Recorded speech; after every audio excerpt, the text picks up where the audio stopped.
Bienvenidos, mi nombre es Oscar Mendy, soy el director del Instituto de Cardiología y Cirugía Cardiovascular de la Fundación Favaloro en Buenos Aires y tengo el agrado de presentarles a dos destacados intervencionistas de la comunidad latinoamericana. A mi lado se encuentra Aníbal Damonte, director del Departamento de Cardiología Intervencionista del Instituto Cardiovascular de Rosario en la provincia de Santa Fe, en Argentina. Y a mi derecha, más allá, el doctor Carlos Caldera, de Venezuela. Bienvenido, muchas gracias por estar. El día de hoy queremos hablar de un tema o de un tópico destacado, un tópico que ocupa muchas de las discusiones y las presentaciones en los eventos científicos de nuestra especialidad.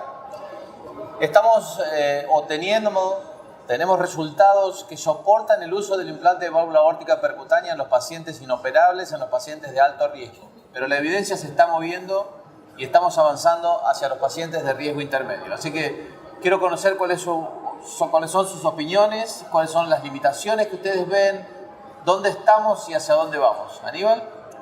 Bueno, yo creo que tal cual como estabas definiendo en la introducción, si bien empezamos tratando una porción muy pequeña de lo que sería la torta global de pacientes que son candidatos a un implante valvular aórtico transcatéter, los estudios adecuadamente realizados y estadísticamente bien dimensionados demostraron que esto era la opción para los pacientes inoperables, que era una opción alternativa e incluso mejor con cualquiera de las dos válvulas más estudiadas para los pacientes de alto riesgo, pero también tenemos evidencia actual que para los pacientes de lo que llamamos riesgo intermedio, este es un procedimiento que es por lo menos igual de seguro y de efectivo e incluso superior a la cirugía convencional. Ahora, ¿cómo extrapolar esta evidencia científica a la práctica cotidiana de los países latinoamericanos, donde tenemos ciertas restricciones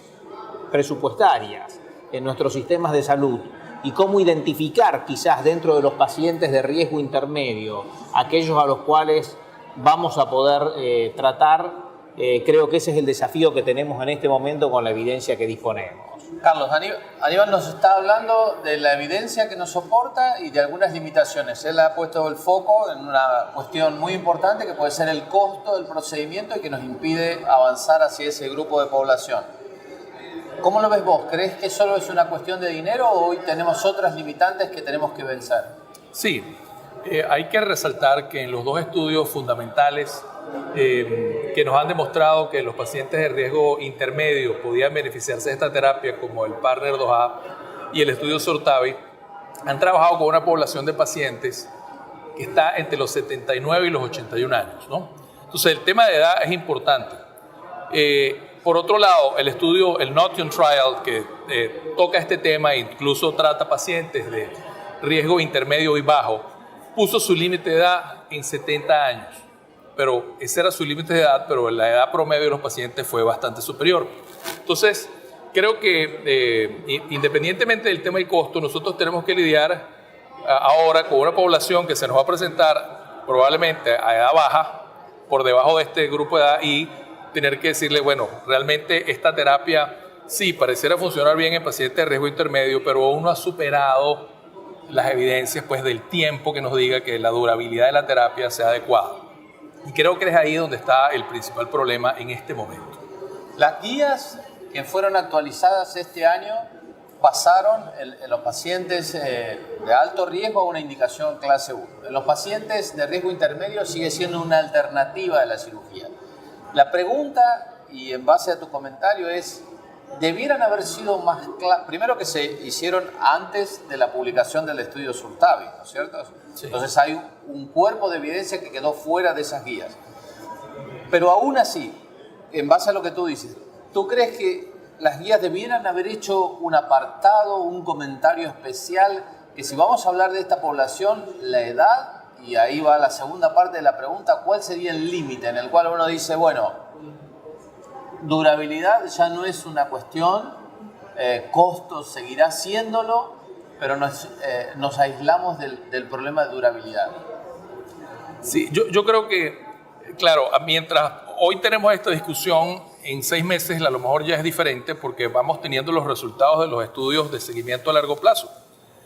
Casualmente en Venezuela vive el paciente que tiene más edad más tiempo de implantado con una válvula Core Valve implantada en el año 2005 y aún está vivo, y la válvula con un performance hemodinámico excelente, ¿no?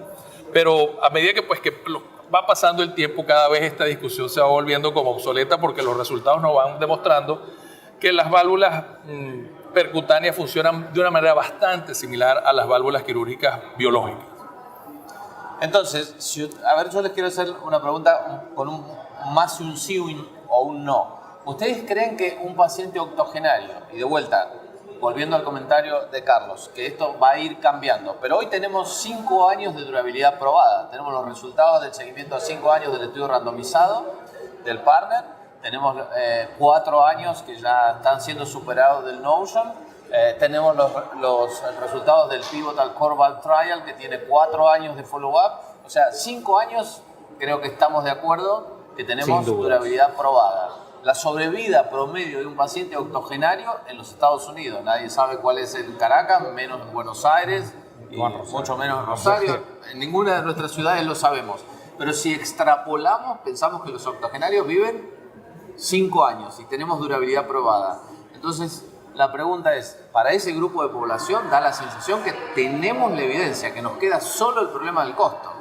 Absolutamente. Yo creo que un paciente de 80 años con la evidencia disponible, independientemente del score de riesgo que tenga, nos termine dando intermedio o incluso nos termine dando bajo riesgo, es un paciente de 80 años que ofrecerle un procedimiento con una recuperación muchísimo más rápida que lo que significa a los 80 años volver a tener la calidad de vida luego de la recuperación de una cirugía cardiovascular, creo que ya no juega un rol si es riesgo intermedio o bajo. Creo que con 80 años es un paciente que, si cumple los criterios anatómicos, es un paciente candidato a un implante valvular transcatéter. Sí, yo hay otra cosa que creo interesante.